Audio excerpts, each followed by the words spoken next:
আজকে চলে এসেছি দুপুরের লাঞ্চে গরম ভাতে খাওয়ার জন্য দারুণ স্বাদের একটা রেসিপি। শীত মানেই হলো বাঁধাকপি। এখন বাঁধাকপি বাজারে প্রচুর পরিমাণে দেখা যাচ্ছে। আজকে তাই শেয়ার করব তোমাদের সাথে বাঁধাকপির একটা রেসিপি। এটা সকলেরই জানা, তবে আমি যেভাবে করে থাকি সেটাই আজকে তোমাদের সাথে শেয়ার করব। নমস্কার বন্ধুরা, বাণীর ফুড প্যাশন চ্যানেলে সকলকে স্বাগত জানাচ্ছি। আমি এখানে একটা বাঁধাকপির অর্ধেক খুব মিহি করে কেটে নিলাম। এইবার চলে যাচ্ছে রান্নার মূল পর্বে। রান্না করার জন্য একটা কড়াই বসিয়ে দিয়েছি। এইবার কড়াইটাকে খুব ভালো মতো গরম করে নিয়ে দিয়ে দিচ্ছি পরিমাণ মতো সাদা তেল। তেলটা গরম হয়ে গেছে এখানে। এরপরে আমি এর মধ্যে কেটে ধুয়ে রাখা দুটো ছোট সাইজের আলু আমি দিয়ে তারপর এর মধ্যে নুন দিয়ে দিলাম। এরপর এর মধ্যে দিয়ে দিলাম হলুদ গুঁড়ো। এখন গ্যাসের ফ্লেমটাকে একদম মিডিয়ামে রেখে আলুটাকে খুব ভালো করে ভেজে নিচ্ছি। প্রায় 3 থেকে 3.5 মিনিটের মতো ভেজে নিলে হবে। তো এখানে দেখো ভাজতে ভাজতে কালারটাও কিন্তু অনেকটাই চেঞ্জ হয়ে গেছে। এখানে দেখো আলুগুলি ভাজা হয়ে গেছে খুব সুন্দর করে। এবার আমি তুলে নিচ্ছি। এবার ওই তেলের মধ্যে দিয়ে দিচ্ছি ফোড়নে গোটা জিরে। এই রেসিপিটা করার জন্য আমি এখানে 2 রকম তেল ব্যবহার করছি। তাই প্রথমে সাদা তেল দিয়ে আলুটা ভেজে নিয়ে এরপর এর মধ্যে ব্যবহার করছি বেশ খানিকটা পরিমাণে সর্ষে তেল।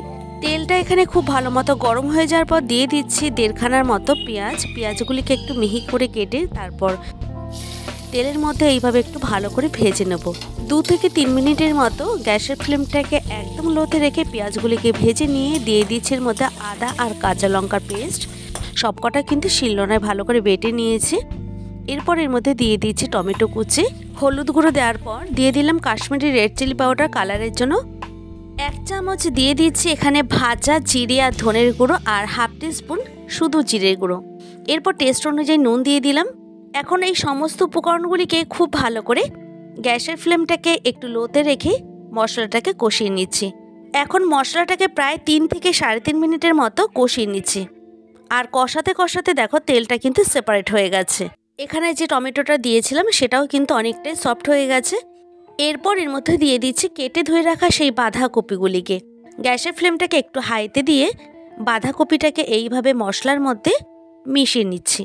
এইভাবে কষাতে কষাতে বাঁধাকপিটা কিন্তু অনেকটাই সফট হয়ে যাবে। আমি এখানে প্রায় 5-6 মিনিটের মতো বাঁধাকপিটাকে ভালো করে কষিয়ে নিচ্ছি। আর কষাতে কষাতেই কপিটা কিন্তু অনেকটাই সফট হয়ে গেছে। বাঁধাকপির এই রেসিপিটা গরম গরম ভাতে দুপুরে লাঞ্চে হোক বা রাতের ডিনারে ভীষণ ভালো লাগে। এখন এর মধ্যে কিছুটা মশলা বাটি ধোয়া জল ব্যবহার করলাম। তারপর ঢাকনা চাপা দিয়ে দিচ্ছি। বেশ খানিকক্ষণ পরে এসে আমি ঢাকনাটাকে সরিয়ে নিলাম। আর দেখো এখান থেকে কতটা জল বেরিয়েছে। এখন এর মধ্যে দিয়ে দিচ্ছি ভেজে রাখা আলুর টুকরোগুলিকে। এবার দিয়ে দিচ্ছি এর মধ্যে মাছের মাথা। আমি এখানে রুই মাছের মাথাগুলিকে আগে থেকেই 1 টিস্পুন নুন আর 1 টিস্পুন হলুদ গুঁড়ো দিয়ে ভালো করে মেখে রেখে তারপর ভেজে নিয়েছি কাজের সুবিধার্থে। এখন মাথাগুলিকে এইভাবে ভালো করে দেখো একটু ভেঙে দিচ্ছি। তারপর এইভাবে নাড়াচাড়া করে নিচ্ছি।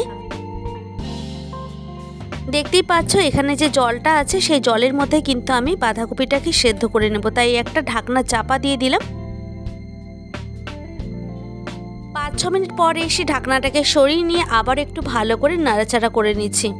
আমি এখানে মাঝে মাঝে সমস্ত জিনিসগুলিকে একটু চেক করে নিচ্ছি। তো এখানে কিন্তু সমস্ত কিছু খুব সুন্দর সুসিদ্ধ হয়ে গেছে। এখন গ্রেভিটা টেনে যাওয়া পর্যন্ত অপেক্ষা করছি। এটা শুধু ভাত না, তোমরা রুটি পরোটা সব কিছুর সাথে খেতে পারো। এখন সামান্য একটু গরম মশলা গুঁড়ো দিয়ে এইভাবে একটু নাড়াচাড়া করে নিলাম।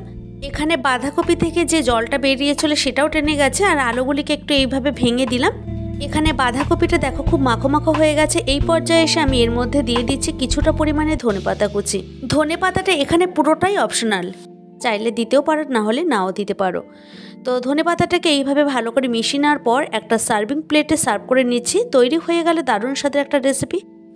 যদি আমার চ্যানেলে এই ধরনের আরও নিত্য নতুন ভিডিও পেতে চাও তাহলে অবশ্যই প্রচুর লাইক কমেন্ট শেয়ার করো। তোমাদের লাইক আর কমেন্ট আমাকে আরও নতুন ভিডিও তৈরি করার উৎসাহ জাগিয়ে তোলে। দেখা হবে নেক্সট ভিডিওতে। ভালো থাকবে প্রত্যেকে।